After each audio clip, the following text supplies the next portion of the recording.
पश्चिम Asia में तबाही का नया अलार्म।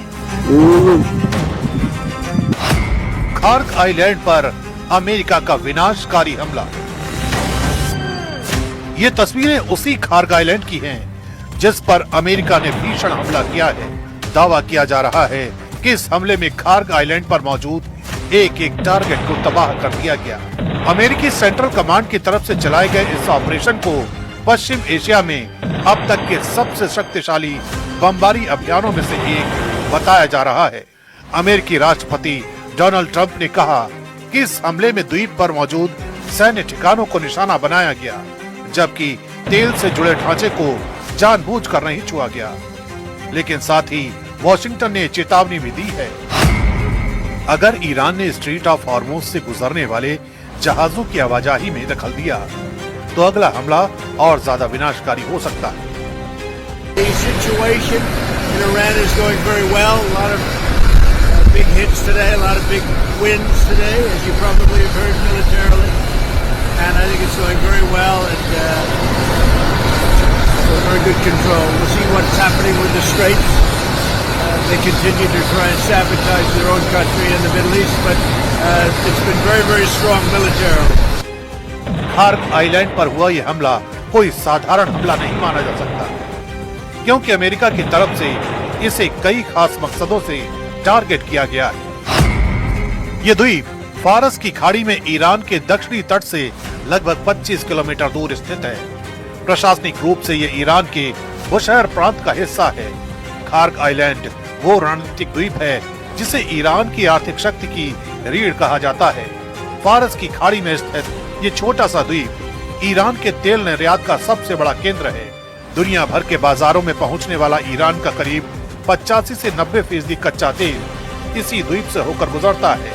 यहाँ विशाल ऑयल टर्मिनल, स्टोरेज टैंक और पाइपलाइन नेटवर्क मौजूद है, जिससे हर दिन लाखों बैरल तेल टैंकरों में भरा जाता है। यही वजह है कि इस इलाके में ईरान ने मजबूत नौसैनिक और मिसाइल सुरक्षा भी तैनात कर रखी है। इतिहास भी बताता है कि ईरान इराक वॉर के दौरान भी इस द्वीप को कई बार टारगेट किया गया था। अब एक बार फिर यही द्वीप पश्चिम एशिया की बढ़ती तबाही का नया केंद्र बनता दिखाई दे रहा है, क्योंकि अमेरिकी राष्ट्रपति डोनाल्ड ट्रंप ने साफ कह दिया है कि ईरान को सरेंडर करना ही होगा। ईरान की सेना और इस शासन से जुड़े लोगों के लिए बेहतर होगा कि वे अपने हथियार डाल दें और अपने देश का जो बचा है उसे बचा लें। ईरान के पास ऐसी किसी भी चीज की रक्षा करने की क्षमता नहीं है जिसे हम निशाना बनाना चाहें। ईरान कभी भी परमाणु हथियार हासिल नहीं करेगा और न ही दुनिया को धमकी देने की क्षमता हासिल कर पाएगा।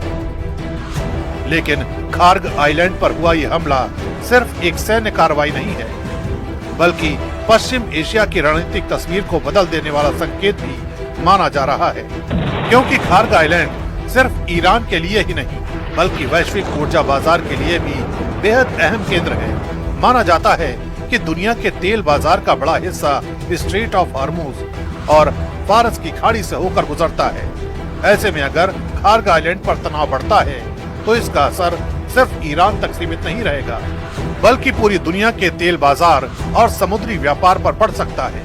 यही वजह है कि खार्ग आइलैंड पर हुआ यह हमला अब पश्चिम एशिया में बढ़ते युद्ध और संभावित वैश्विक ऊर्जा संकट की सबसे बड़ी चेतावनी के तौर पर देखा जा रहा है।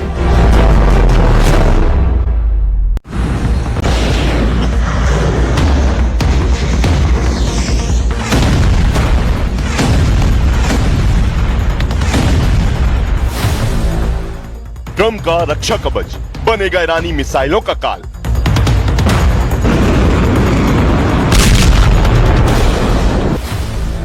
किलोमीटर की ऊंचाई पर ईरानी मिसाइलों को ध्वस्त करने की तैयारी।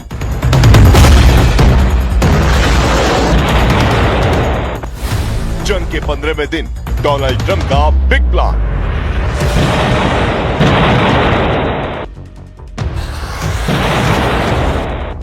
ईरान के साथ चल रही जंग के बीच अमेरिका ने ऐसा फैसला लिया है जिसने पश्चिम एशिया में हलचल मचा दी है।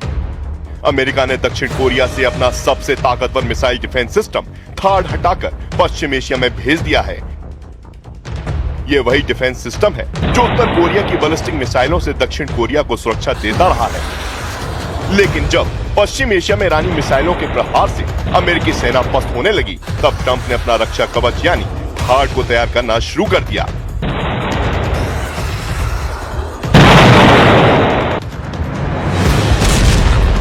जंग के जानकारों के मुताबिक ईरान अब तक 500 से ज्यादा बैलिस्टिक मिसाइलें दाग चुका है। इनमें से कई को अमेरिका ने रोका भी है।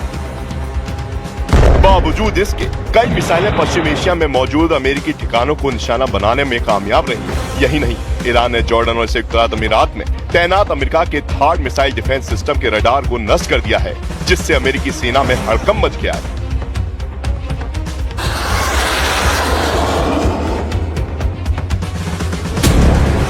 दावे के मुताबिक अमेरिका को डर लग रहा है कि पश्चिम एशिया में उसकी मिसाइल डिफेंस कैपेसिटी कमजोर पड़ सकती है। इसलिए यूएस आर्मी ने यह फैसला लिया और दक्षिण कोरिया से थार्ड की बड़ी खेप को पश्चिम एशिया में मूव कर दिया है। थार्ड की इस खेप की एंट्री का मतलब है कि अमेरिका की ताकत में कई गुना इजाफा होना,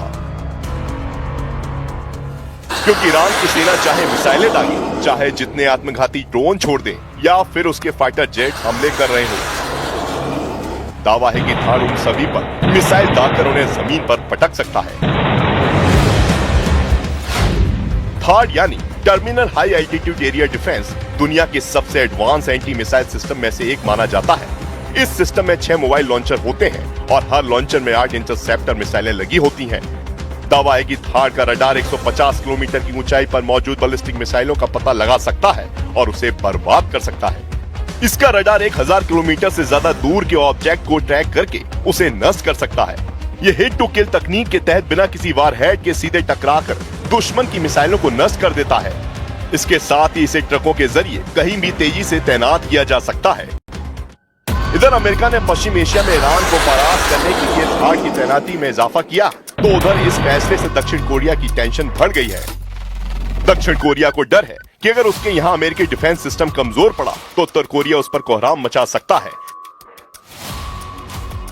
लेकिन इस सबसे बेपरवाह डोनाल्ड ट्रंप अब अपना पूरा फोकस पश्चिम एशिया में ईरान से जंग जीतने में लगा चुके हैं। इसलिए ट्रंप खाड़ी देश में अपनी सैन्य ताकत को बढ़ाने में ध्यान दे रहे हैं। पश्चिम मीडिया की एक रिपोर्ट के मुताबिक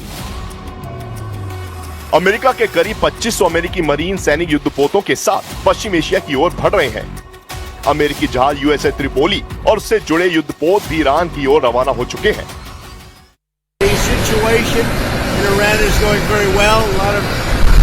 Big hits today, a lot of big wins today, as you probably have heard militarily, and I think it's going very well and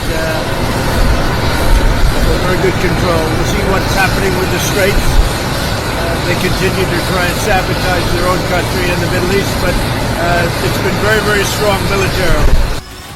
अमेरिकी सैन्य अधिकारियों के मुताबिक इन जहाजों को ईरान के नजदीक पहुंचने में 1 हफ्ते से अधिक समय लग सकता है। इस बीच अमेरिकी नौसेना के कई जहाज पहले से ईरान के पास समंदर में तैनात हैं, जिसमें अरब सागर में मौजूद बेड़े में यूएसएस अब्राहम लिंकन और कई विध्वंसक जहाज शामिल हैं। ऐसे में अगर यूएसएस त्रिपोली इस बेड़े में शामिल होता है तो अमेरिका की ताकत कई गुना बढ़ जाएगी।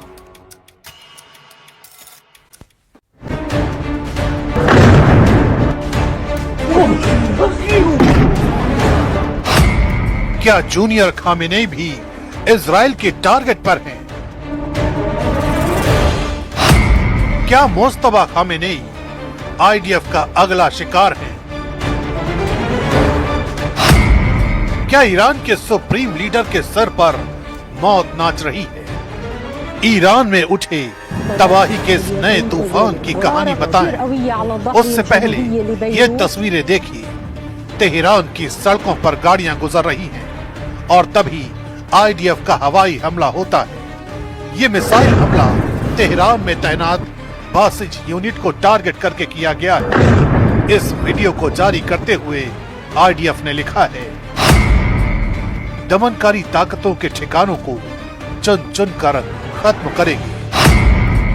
ईरान में बासिज यूनिट की बड़ी भूमिका मानी जाती है। ये ईरान का अर्धसैनिक स्वयंसेवी बल है जो सरकार के नियंत्रण में रहता है। विरोध प्रदर्शन को दबाने और आंतरिक सुरक्षा अभियानों में इसकी सक्रिय भूमिका होती है। यह यूनिट आईआरजीसी के अधीन काम करने वाली ताकत है। देश भर में चेक पोस्ट, निगरानी, सुरक्षा अभियानों में 22 यूनिट की तैनाती होती है।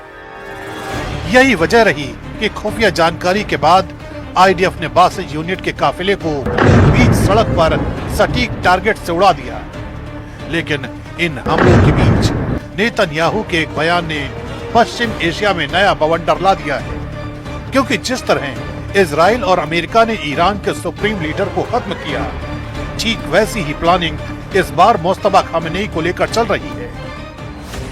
और ऐसा इसलिए क्योंकि इजराइल के प्रधानमंत्री बेंजामिन नेतन्याहू ने जिस तरह का बयान दिया है, उसने इस आशंका को और गहरा कर दिया है कि आने वाली कोई भी घड़ी जूनियर खामेनेई के लिए आखिरी हो सकती है। नेतन्याहू ने कहा कि वो किसी आतंकी संगठन के नेताओं के लिए लाइफ इंश्योरेंस पॉलिसी जारी नहीं करेंगे। उनके इस बयान से साफ माना जा रहा है कि अगर जरूरत पड़ी तो इजराइल ईरान के शीर्ष नेतृत्व को एक बार फिर अपने निशाने पर ले सकता है। यही वजह है कि तेहरान में जूनियर खामेनेई का सुरक्षा घेरा पहले से कहीं ज्यादा सख्त कर दिया गया है। We are not waiting, we are initiating, we are attacking, and we are doing so with a force the like of which has not been seen before.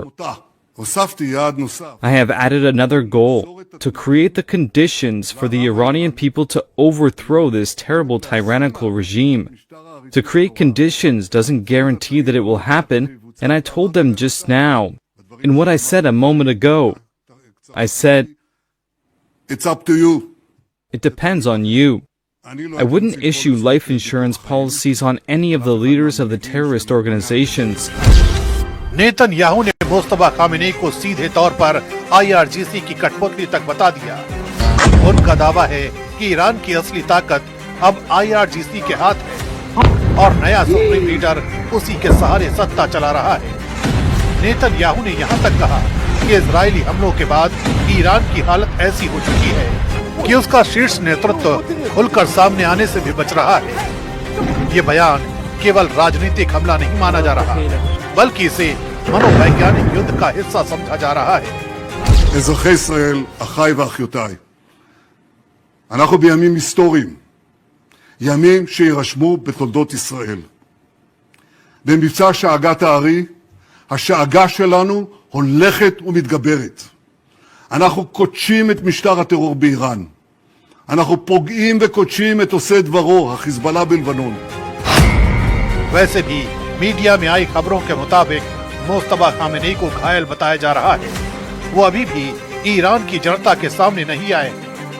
हालांकि ईरान के सरकारी चैनल के हवाले से उनके संदेश जरूर पहुंचाए जा रहे हैं।